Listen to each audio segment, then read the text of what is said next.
ప్రజా యుద్ధ నౌక గద్దర్ 77వ జయంతి జేఏసీ కన్వీనర్ కవ లక్ష్మారెడ్డి గారి అధ్యక్షతన హుస్నాబాద్ అంబేద్కర్ చౌరస్తాలో చిత్రపటానికి పూలమాల వేసి తదనంతరం విశ్రాంత ఉద్యోగుల భవనంలో జయంతి కార్యక్రమాన్ని నిర్వహించడం జరిగింది. కార్యక్రమానికి ముఖ్య అతిథిగా విచ్చేసిన సిద్దిపేట జిల్లా గ్రంథాలయ చైర్మన్ కేడం లింగమూర్తి మాట్లాడుతూ అణగారిన వర్గాల కోసం నిరంతరం ప్రజలను చైతన్యపరుస్తూ ప్రశ్నించే తత్వాన్ని నేర్పి బూర్జువా భూస్వామ్య పెట్టుబడిదారీ వర్గాలపై పోరాటానికి ప్రజలను చైతన్యం చేసిన ఒక ఉద్యమ శిఖరం ప్రజా యుద్ధ నౌక గద్దర్ కుటుంబాన్ని వదిలి ఉద్యోగాన్ని వదిలి సమాజం కోసం సమాజంలోని బడుగు బలహీన వర్గాల కోసం నిరంతరం తపన పడిన ఉద్యమకారుడు గద్దర్ అణచివేతపై వివక్షపై అన్యాయాలపై తన గళాన్ని పాట రూపంలో ప్రజలకు చేరవేసిన ప్రజా గాయకుడు గద్దర్.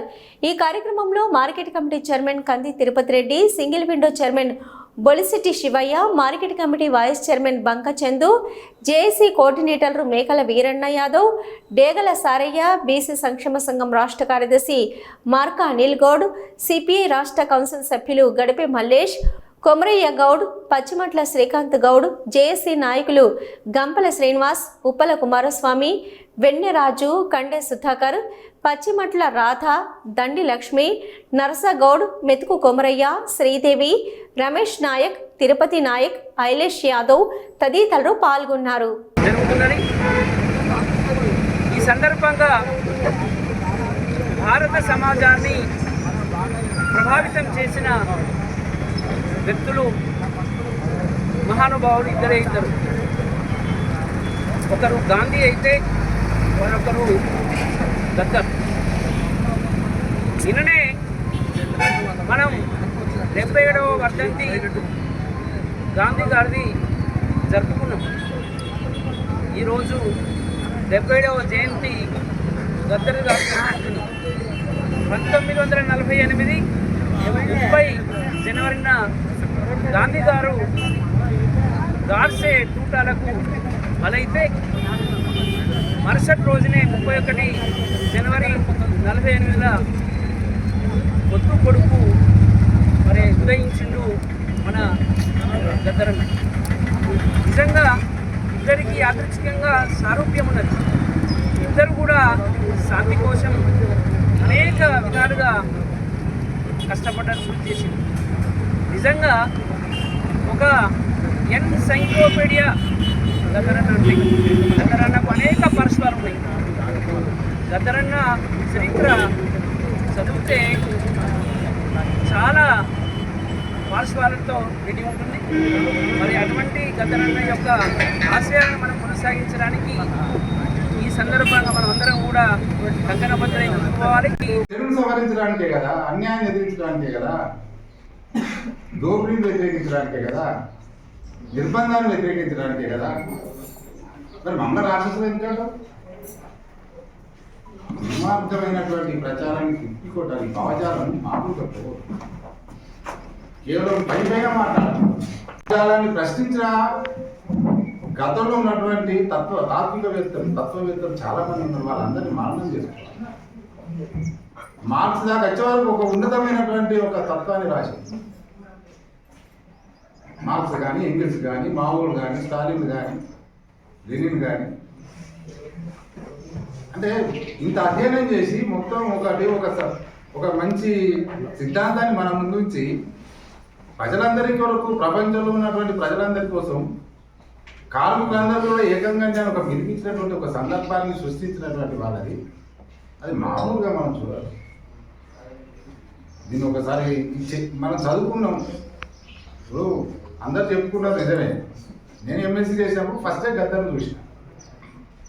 ఉస్మానియా యూనివర్సిటీలో ఎంఎస్సీ చేసినప్పుడు నేను బి హాస్టల్లో అయితే గద్దర్ వారసులుగా కార్ల్ మార్క్స్ కానీ, లెనిన్ కానీ, ఎంగిల్స్ కానీ వీళ్ళందరి స్ఫూర్తిని ప్రజల వాస్తవ జీవితం కష్టపడి పనిచేసే వాళ్ళకు ఒక ఉపాధి కలగాలనే ఒక చైతన్యం కోసం జరిగినటువంటి ఒక మహత్తరమైనటువంటి ఆలోచనతో నడిచేదాన్ని ఒక ఉద్యమం పేరు పెట్టి దాన్ని అణచివేయాలనే ఒక ఆలోచన తీసుకొచ్చి ఇప్పుడే మన సారన్న ఇలా అన్నట్టు దీనికి ఒక లాస్ట్ డేట్ కూడా పెట్టారు అమిత్ షా. ఏంటంటే 2025 డేట్ వరకు విప్లవ భావజాలం ఉన్న పార్టీలు ఉన్నాయి ఈ దేశంలో. మీకు ఒక ఎల్పిజి అని ఒక పేరు తీసుకొచ్చారు. Liberalization, privatization, globalization. అది చాలా పెద్ద అభివృద్ధి అని మనకు చెప్తారు.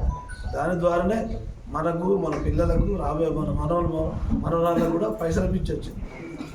నువ్వు ఏమన్నా అయిపో, నాకు పెద్ద బంగ్లు ఉండాలి, నాకు కారు ఉండాలి, నాకు ఇట్లనే ఉంటే ఆ ల్యాప్టాప్ మీద పని చేస్తే నాకు పైసలు రావాలి.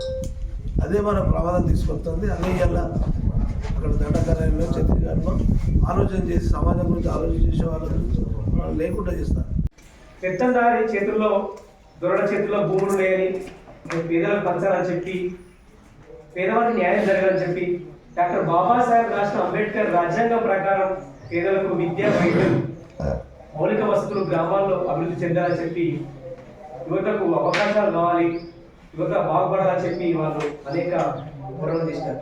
వారి పాటల ద్వారా అనేక మంది, వేలాది మంది పోరాట పాట బట్టి, అడవులకు వెళ్ళి తుపాకులు బట్టి, దున్నేవాడికి భూమి కావాలని పోరాటం చేసి అసలు బస్సు కావాలని తన పేర్లు ఒక్కొక్కరు చెప్పుకోలేమని దప్పుల విషయంలో కూడా చివరి దశ కూడా ఆయన పనిచేసి అనారోగ్యంతో చనిపోయినారు.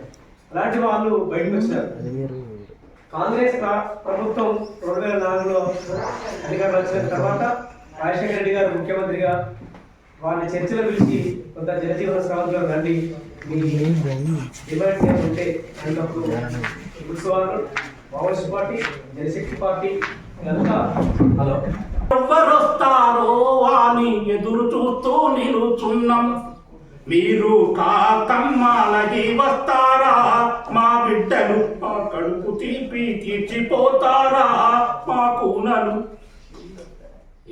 ఒక మల్లె చెట్టు కింద లక్ష్మమ్మ నువ్వు సినబోయి కూర్చో ఎందుకమ్మా నాట్లేసి ఏస్తూ నీ నడుము వంగిపోతుంది. ఎన్ని రోజులు నీ నడుము ఈ విధంగా వంగిపోవాలని ప్రశ్నించినటువంటి సందర్భం. ఇటువంటి ఎన్నో పాటలు, ఇటువంటి ఎన్నో మాటలు ప్రజలను ఉత్తేజపరిచిండు. ఇష్టం లేకుండా సపరేట్గా వేరే దాన్ని చూసుకుంటారు కదా. ఇటువంటి పాటలకు ఇంకొకటి, నోరు తెలుసుకోని వచ్చే ఊర పందిని ఊరడించి, పందిని ఎవరైనా పదాలను వాడుకుంటారా? ముక్కు మూసుకొని రోడ్డు పక్కన కనబడితే.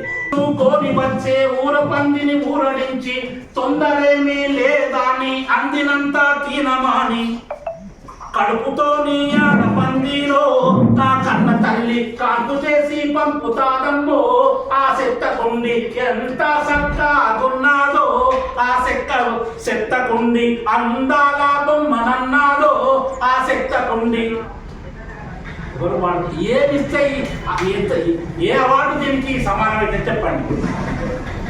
ఏ అవార్డు ఇస్తే దీనికి సమానం అవుతుంది? ఓ లచ్చ గుమ్మాడి బట్టలల్లో మూట గట్టి, ఓ లచ్చ గుమ్మాడి బాయిలో పడేయబోతే, ఓ లచ్చ గుమ్మాడి గంగమ్మ కొంగు జాపి, ఓ లచ్చ గుమ్మాడి బాయిలో నీళ్లు, గంగమ్మ కొంగు జాపి, ఓ లచ్చ గుమ్మాడి చెల్లెదానమి అమ్మతో, ఓ లచ్చ గుమ్మాడి